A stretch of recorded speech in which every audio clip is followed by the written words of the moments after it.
Veg differential देखिए, अलग अलग ऑर्गेनाइजेशन में रोल और रिस्पॉन्सिबिलिटीज़ के बेसिस पे अलग अलग पोस्ट होती हैं। जैसे बैंक की बात करें तो बैंक में आपको बैंक क्लर्क, पीओ यानी प्रोबेशनरी ऑफिसर, स्पेशलिस्ट ऑफिसर, अलग अलग जो है आपको बैंक में डेजिग्नेशन देखने को मिल जाती है। तो अगर हम इन जो बैंक में हैं उनमें जो तीन ये डेजिग्नेशन है, बैंक क्लर्क हो गया, पीओ हो गया, एसओ हो गया, इनके अगर हम सैलरी की बात करें कि इनमें कितनी सैलरी मिलती है, तो बैंक क्लर्क की बात करें तो अप्रॉक्सीमेटली 30,000 पर मंथ जो है इनिशियल लेवल पे मिलना स्टार्ट हो जाता है। वहीं पर पीओ की सैलरी बात करें तो पीओ की सैलरी की बात करें तो यहाँ पर 45 से 55,000 पर मंथ की सैलरी जो है होती है। वहीं पर अगर हम एसओ की सैलरी की बात करें, स्पेशलिस्ट ऑफिसर की, तो 70 से 90,000 पर मंथ सैलरी होती है।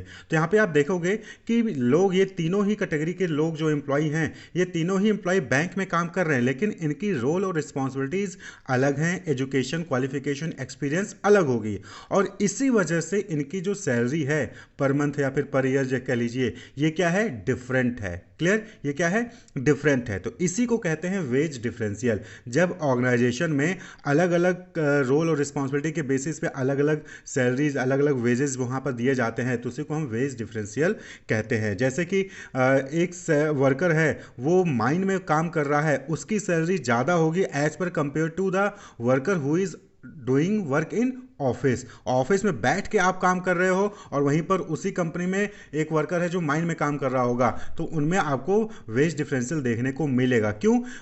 जो माइन में काम कर रहा है उसकी सैलरी क्यों होगी देन ऑफिस वर्कर? क्योंकि जो माइन में काम कर रहा है उसकी रिस्क ज़्यादा है। माइन में काम कर रहा है ना, वहाँ पे रिस्क ज़्यादा है, तो इसलिए ऑफिस में काम कर रहे एम्प्लॉय से ज़्यादा सैलरी होगी जो माइन में काम कर रहा है। तो रिस्क पे, एजुकेशन पे, स्किल्स पे, एक्सपीरियंस पे, लोकेशन पे, इन सब पे जो है, इन सब चीज़ों की वजह से वेजेस जो है आपको डिफरेंट देखने को मिल जाएंगे। किसी का कम होगा तो किसी का ज़्यादा होता है। Similarly the salary of a bank employ in Mumbai is higher than a bank employ posted in rural और सेमी अर्बन। क्यों? क्योंकि मुंबई में जो पोस्ट हुआ है, मुंबई में कॉस्ट ऑफ लिविंग ज़्यादा है।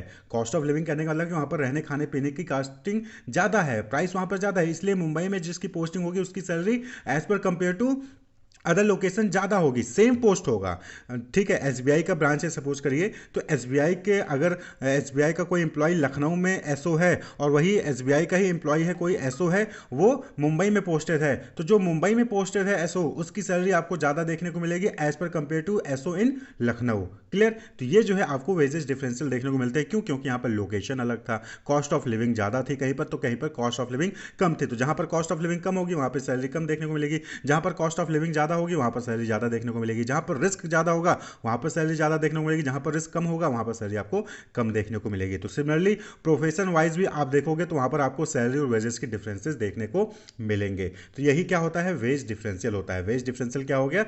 It is the difference in पे और वेजेस, पे और वेजेस ऑफ एम्प्लॉयज़। तो एम्प्लॉय के जो पे होते हैं या फिर जो वेजेस जो एम्प्लॉय को दिया जाता है, उसमें जो डिफरेंस देखने को मिलते हैं उसी को वेज डिफरेंशियल कहते हैं। एक ऑर्गेनाइजेशन के अंदर भी हो सकता है या फिर बिटवीन इंडस्ट्रीज भी हो सकता है। जैसे कि आप देखेंगे आईटी इंडस्ट्री में लोग काम कर रहे हैं, उनकी सैलरी ज़्यादा होती है, वहीं पर सेम क्वालिफिकेशन के साथ किसी दूसरे इंडस्ट्री में काम कर रहा होगा तो उसकी सैलरी कम देखने को मिलेगी।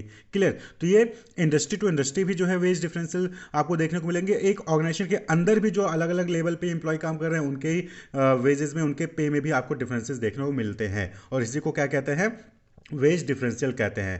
दैट इज डिफरेंस इन पे और वेजेस। ये क्यों होते हैं? ये कुछ इंपॉर्टेंट फैक्टर्स है, जैसे कि स्किल्स, जो जॉब परफॉर्म किया जा रहा है उसके लिए स्किल्स क्या चाहिए, वर्किंग कंडीशन कैसी है जहां पर जॉब परफॉर्म किया जा रहा है, रिस्पॉन्सिबिलिटीज कौन सी लेनी पड़ेंगी, लेबर मार्केट कंडीशन कैसा है। तो इन सब चीज़ों पे जो है ये डिपेंड करता है कि किसी भी पोस्ट की, किसी भी एम्प्लॉय की क्या पे होगी, क्या वेजेस होंगे। क्लियर? जैसे कि एक सर्जन है, surgeon with many year of specialised training and highly demanding skill set will earn significantly more than a general practitioner. Clear? तो सर्जन भी डॉक्टर है और एक जनरल प्रैक्टिशनर जो होते हैं, जो ओपीडी में बैठते हैं डॉक्टर, वो भी एक डॉक्टर हैं, लेकिन एक सर्जन की सैलरी ज़्यादा होगी, एक सर्जन का पे जो है वो ज़्यादा होगा as per compare to general practitioner. क्यों? क्योंकि सर्जन के पास स्पेशलाइज्ड ट्रेनिंग होती है, उसको ऑपरेशन करने का नॉलेज होता है, किस तरीके से ऑपरेशन करना है, किस तरीके से ट्रांसप्लांट वगैरह करना है। और जो जनरल प्रैक्टिशनर है वो खाली आपके सिम्टम्स के बेसिस पे आपको दवा लिख देता है, लेकिन ऑपरेशन करने की बात आ गई तो वो सर्जन ही ऑपरेशन कर सकता है। तो इसलिए सर्जन के पास स्पेशलाइज्ड ट्रेनिंग है, स्पेशलाइज्ड नॉलेज है, स्किल है, इसलिए उसकी salary as per compare to other doctor ज़्यादा होती है। क्लियर? तो इसी को हम क्या कहते हैं, वेज डिफरेंशियल होता है। और ये जो वेज डिफरेंशियल है अलग अलग फैक्टर्स पे डिपेंड करता है। तो रीजन ऑफ वेज डिफरेंशियल, क्यों किसी ऑर्गेनाइजेशन में आपको अलग अलग लेवल पे जो एम्प्लॉय काम कर रहे हैं उनके पे में डिफरेंस देखने को मिलता है? तो सबसे पहला रीजन एजुकेशन एंड स्किल। तो जो भी जॉब परफॉर्म किया जा रहा है उस जॉब को परफॉर्म करने के लिए किस टाइप की एजुकेशन और ट्रेनिंग की रिक्वायरमेंट है। हायर लेवल ऑफ एजुकेशन और ट्रेनिंग की रिक्वायरमेंट होगी तो वहाँ पर आपको हायर वेजेस भी देखने को मिलेंगे। वहीं पर कोई काम है उसको परफॉर्म करने के लिए कोई भी नॉलेज कोई भी स्किल की रिक्वायरमेंट नहीं है तो वहाँ पर आपको जो है वहाँ पर वेजेस जो है वो कम रेट से मिलेंगे। क्लियर। इसी तरीके से अगला जो इंपॉर्टेंट फैक्टर है एक्सपीरियंस। कोई वर्कर हाईली एक्सपीरियंस्ड है, बहुत सालों का एक्सपीरियंस है उसके पास, तो उसके वेज आपको ज़्यादा देखने को मिलेंगे, उसकी सैलरी आपको ज़्यादा देखने को मिलेगी। लेकिन वहीं पर अगर कोई इंप्लॉई है जो फ्रेशर है अभी अभी पास आउट होकर आया है और कंपनी को ज्वाइन कर रहा है तो उसकी सैलरी आपको कॉम्परेटिवली कम देखने को मिलेगी। तो ये वेज डिफरेंशियल का भी एक इंपॉर्टेंट रीजन है एक्सपीरियंस। इसी तरीके से ऑक्यूपेशनल डिमांड। बहुत सारे ऐसे कुछ ऑक्यूपेशंस होते हैं जिनकी डिमांड मार्केट में ज़्यादा होती है, तो जब मार्केट में उनकी डिमांड ज़्यादा होगी तो जाहिर सी बात है उनको ज़्यादा पे भी मिलेगा। क्यों? क्योंकि डिमांड और सप्लाई का आपने पढ़ा होगा मैनेजर इकोनॉमिक्स में भी कि जिस चीज़ की डिमांड ज़्यादा और सप्लाई कम है उसकी प्राइस जो है वो क्या होती है, ज़्यादा ज़्यादा हो जाती है। जिस चीज़ की डिमांड कम है और सप्लाई ज़्यादा है तो उसकी प्राइस कम हो जाती है। तो ऑक्यूपेशनल डिमांड, कुछ ऑक्यूपेशंस ऐसे हैं जिनकी डिमांड ज़्यादा है मार्केट में, इसलिए उनके में आपको वेज डिफरेंसेस देखने को मिलेगा और हायर वेजेस वहाँ पर आपको देखने को मिलते हैं। जो स्किल्ड लेबर होते हैं जैसे engineer, technology, health care, paying higher salaries, तो हेल्थ केयर में भी देखेंगे आप तो ज़्यादा सैलरी वहाँ पर मिलती है। इसी तरीके से लेबर मार्केट कंडीशन, यानी कि लेबर मार्केट में कैसी कंडीशन है। अगर मार्केट में ज़्यादा लेबर अवेलेबल है तो जाहिर सी बात है कि वेजेस आपको वहाँ पर कम देखने को मिलेंगे। लेकिन अगर मार्केट में जिस टाइप की लेबर की डिमांड है वो कम है तो इस केस में क्या होगा कि वहाँ पर जो है आपको हायर सैलरी देखने को मिलता है। इसी तरीके से लोकेशन यानी कि कहाँ पर एम्प्लॉय को पोस्ट किया जाएगा, और ऐसी जगह पोस्ट किया जाएगा जहाँ पर कॉस्ट ऑफ लिविंग ज़्यादा है तो वहाँ पर सैलरी आपको ज़्यादा देखने को मिलेगी। वहाँ पर आपको देखेंगे कि टीए डीए जो है, ये एचआरए जो है, ये आपको ज़्यादा देखने को मिलेगा। हाउस रेंट अलाउंस जो होता है वो आपको ज़्यादा मिलेगा जहाँ पर कॉस्ट ऑफ लिविंग ज़्यादा है। वहीं पर कोई ऐसा लोकेशन जहाँ पर कॉस्ट ऑफ लिविंग कम है तो वहाँ पर एचआरए कम मिलता है। क्लियर। तो ये इस वजह से भी जो है आपको वेजेस में डिफरेंसेस देखने को मिल जाएंगे कि किस लोकेशन पे एम्प्लॉय काम कर रहा है। क्लियर। रिमोट एरियाज में है या फिर मेट्रो सिटीज़ में है। क्लियर। इसी तरीके से अगला है रिस्क एंड हैजार्डस कंडीशन, यानी जो एम्प्लॉय काम कर रहा है वो किस टाइप के काम कर रहा है। रिस्की काम कर रहा है, ऐसे काम कर रहा है जिसमें उसके जान को जोखिम भी हो सकता है, तो उस केस में फिर उसको जो है ज़्यादा वेजेस देखने को मिलेंगे। जैसे कि ड्राइवर की बात करें तो एक ट्रक ड्राइवर है, एक ओला उबर का ड्राइवर है और एक सी ड्राइवर है यानी कि समुद्र में जहाज चलाने वाला ड्राइवर है, और एक एयरप्लेन में जो है पायलट होते हैं उन वो भी जो है एरोप्लेन उड़ा रहा है, और ट्रेन ड्राइवर है, ट्रेन जो है ट्रेन को रन करने वाले जो लोको पायलट होते हैं वो हैं। तो आप देखेंगे तो इन सब ड्राइविंग का ही काम कर रहे हैं, सब जो है गाड़ी चला रहे हैं, लेकिन अलग अलग टाइप की गाड़ी चला रहे हैं, अलग अलग लोकेशन पे गाड़ी चला रहे हैं, तो इसी वजह से उनके वेजेस में भी आपको डिफरेंस देखने को मिलेगा। सबसे ज़्यादा रिस्की काम किसका है? पायलट का है जो एरोप्लेन उड़ा रहा है, और समुद्र में जो जहाज चला रहा है, इन दोनों का रिस्की काम है। इसलिए आप देखेंगे कि पायलट की और जो समुद्र में जहाज चलाते हैं इनकी सैलरी नॉर्मली ज़्यादा होती है as per compare to truck driver और ओला उबर ड्राइवर। क्लियर। कोल माइनर हो गए, इनकी भी आप देखेंगे ये रिस्की काम होता है तो इसलिए इनकी सैलरी वहाँ पर ज़्यादा होती है। तो किस टाइप का काम परफॉर्म किया जा रहा है, रिस्की नेचर का है, हैजार्डस कंडीशन का है, तो उसको वहाँ पर सैलरी ज़्यादा मिलेगी, वेजेस ज़्यादा देखने को मिलेंगे। तो इस वजह से भी वेज में डिफरेंसेस आ जाते हैं कि आप नॉर्मल काम करो जिसमें कोई भी रिस्क नहीं है तो आपका सैलरी कम होगा, आप ज़्यादा रिस्की वाला काम कर रहे हो तो आपकी सैलरी ज़्यादा होगी। इसी तरीके से यूनियनाइजेशन है, यानी कि जो यूनियंस होते हैं, ट्रेड यूनियंस होते हैं डिफरेंट, ये लोग भी मिलकर जो है नेगोशिएट करते हैं एम्प्लॉयर से। लेबर यूनियन जो होते हैं ये नेगोशिएट करते हैं कलेक्टिवली एम्प्लॉयर से कि वो जो है इंप्रूव करें पे को, बेनिफिट को, वर्किंग कंडीशन को, तो जिसकी वजह से क्या होता है कि अर्निंग भी जो लेबर्स हैं उनकी अर्निंग हायर होने लगती है। तो वेजेस डिफरेंशियल इसकी वजह से भी होता है। बहुत सारे ऐसे इंडस्ट्रीज मिलेंगे जहाँ पर आपको कोई लेबर यूनियन नहीं मिलेगा, तो वहाँ पर बार्गेनिंग हो ही नहीं पाती है, तो वहाँ पर जो एम्प्लॉयर देता है वो एम्प्लॉय को एक्सेप्ट करना पड़ता है। वहीं पर बहुत सारे ऐसे इंडस्ट्रीज हैं जहाँ पर लेबर यूनियंस हैं, और वहाँ पर जो है आप देखोगे कि लेबर यूनियन आगे आते हैं और वो जो है एम्प्लॉयर से जो है नेगोशिएट करते हैं, बार्गेन करते हैं, जो पे है, जो बेनिफिट्स है उसको इंप्रूव करने के लिए बात करते हैं, तो वहाँ पर जो है आपको ज़्यादा सैलरी, ज़्यादा अच्छे वर्किंग कंडीशन और बेनिफिट्स वहाँ पर मिल जाते हैं। तो लेबर यूनियन है कि नहीं है ये भी एक इंपॉर्टेंट फैक्टर है, और इसकी वजह से भी वेज डिफरेंशियल देखने को मिलेंगे। जहाँ पर लेबर यूनियन है वहाँ पर आप देखोगे कि कॉम्परेटिवली ज़्यादा इंसेंटिव्स मिल रहा है, ज़्यादा पे मिल रहा है, ज़्यादा बेनिफिट मिल रहा है। जिस इंडस्ट्री में लेबर यूनियन नहीं है वहाँ पर आप देखोगे कि कॉम्परेटिवली आपको वहाँ पर कम वेज देखने को मिलेगा, कम पे आपको वहाँ पर देखने को मिलेगा। क्लियर। तो ये कुछ इंपॉर्टेंट रीजंस थे जिसकी वजह से वेज डिफरेंशियल देखने को मिलेगा, चाहे वो एक इंडस्ट्री से दूसरी इंडस्ट्री को कंपेयर करेंगे, चाहे ऑर्गेनाइजेशन के अंदर अलग अलग लेवल पर काम कर रहे लोगों का आप वेजेस देखेंगे तो आपको डिफरेंस मिलेगा। वहीं पर सेम ऑर्गेनाइजेशन में अलग अलग लोकेशन पे काम कर रहे लोगों की अगर वेजेस को देखेंगे तो वहाँ पर भी आपको डिफरेंस मिलेगा because of TADA HRA। Clear?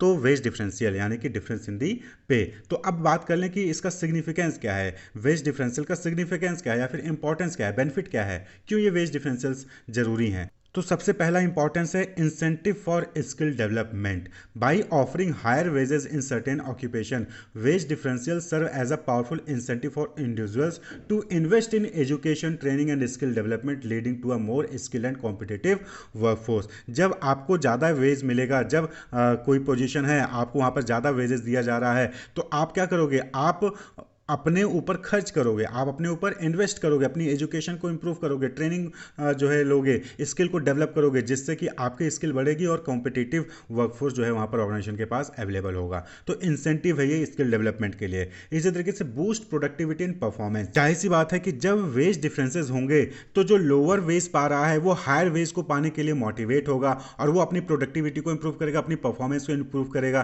तो ओवरऑल ऑर्गेनाइजेशन का भी गोल अचीव होगा और उसका करियर ग्रोथ भी होगा। तो बूस्ट प्रोडक्टिविटी एंड परफॉर्मेंस, तो ये जो वेज डिफरेंशियल है ये प्रोडक्टिविटी और परफॉर्मेंस को बूस्ट करता है। ये एक तरीके से मोटिवेट करता है एम्प्लॉय को कि वो और अच्छा परफॉर्म करे और अच्छा प्रोडक्टिविटी अपनी इंक्रीज करे, जिससे कि उसको और ज़्यादा वेजेस मिले। क्लियर? तो वेज डिफरेंशियल यहाँ पर जरूरी हो जाता है। Attract and retain talent, wage differential जो है वो एम्प्लॉय को अट्रैक्ट करने के लिए, टैलेंट को अट्रैक्ट करने के लिए, उनको रोक कर रखने के लिए जरूरी है। भाई सबको एक ही लेवल का आप जो है पे दे रहे हो तो सब लोग क्यों टिकेंगे। क्लियर? तो वहीं पर डिफरेंसेस अगर होंगे तो आपको ज़्यादा वेज मिल रहा होगा तो आप उस कंपनी के साथ जुड़े रहोगे, उसके साथ हमेशा वर्क करोगे। तो wage differential can enhance employ retention and reduce turnover rate. जब आपको वेज डिफरेंशियल होगा, जो जैसा है उसके हिसाब से आप उसको प्रॉपर जो है वहाँ पर पेमेंट कर रहे होगे, तो एम्प्लॉय जल्दी से छोड़ के आपको जाएगा भी नहीं। अब कोई ऐसा एम्प्लॉय है जो जिसके पास एजुकेशन है, स्किल है, नॉलेज है, लेकिन आप उसको उसके अकॉर्डिंग पेमेंट नहीं कर रहे, तो जाहिर सी बात है वो छोड़ के चला जाएगा।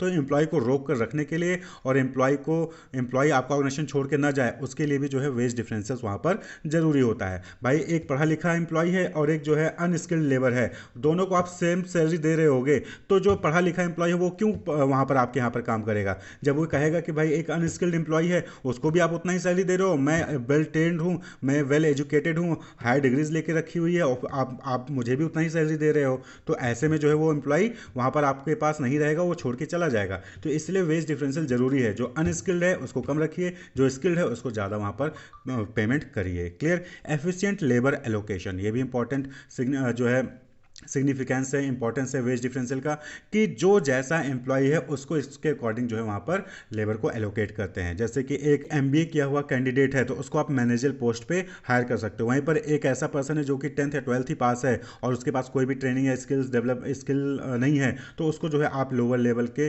पोस्ट पे उसको हायर कर सकते हो। क्लियर? तो एफिशिएंट लेबर एलोकेशन यानी कि एक अच्छे लेबर को अच्छी जगह पर एलोकेट किया जा सकता है। वहीं पर नेक्स्ट है ड्राइव्स इकोनॉमिक ग्रोथ। भाई वेज डिफरेंशियल है तो किसी को कम वेज मिल रहा है, किसी को ज़्यादा वेज मिल रहा है, तो जो ज़्यादा वेज पा रहा है उसकी स्पेंडिंग पावर भी इंक्रीज होगी, उसका स्टैंडर्ड ऑफ लिविंग भी जो है वो इंक्रीज होगा। क्लियर? तो इकोनॉमी भी क्या होगी, ग्रो करेगी, GDP भी क्या करेगी, ग्रो करेगी। वो ज़्यादा प्रोडक्ट डिमांड करेगा तो मार्केट में ज़्यादा प्रोडक्ट मैन्युफैक्चर होंगे, सर्विसेज ज़्यादा प्रोवाइड किए जाएंगे, तो GDP क्या होगी, ग्रो करेगी। तो इकोनॉमिक ग्रोथ के लिए भी जो है वेज डिफरेंशियल एक इंपॉर्टेंट रोल प्ले करता है। तो ये कुछ सिग्निफिकेंस थे इंपॉर्टेंस है वेज डिफरेंशियल के। Wish you all the best, keep watching.